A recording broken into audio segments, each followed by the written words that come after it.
In this video, I want to talk about increasing when we're working in the round. So here we've got two samples where we've done our increases slightly differently.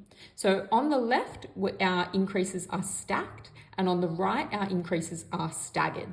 So let's have a look at what that means in the written pattern and where our increases actually are in these samples. So on the left, when our increases are stacked, you can see that they end up one on top of the other.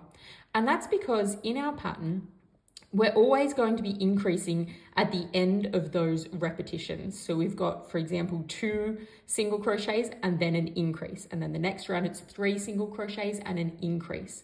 And that means that our increases always end up in the same 6 places in our round.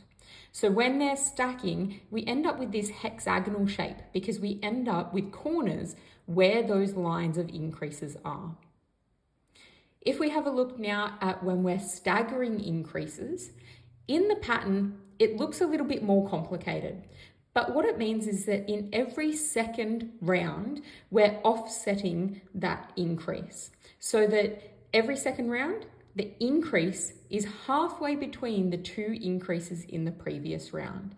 And what that means is that we end up with a much rounder finished product, much more circular.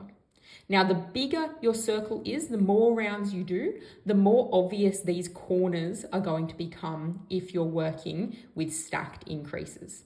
So it depends on 2 things. It depends how big, how many rounds you're going to do, how big your project's going to end up. And it depends where this circle's going to end up, how obvious it's going to be and how important it is that it's circular. But that's an example of stacked increases versus staggered increases.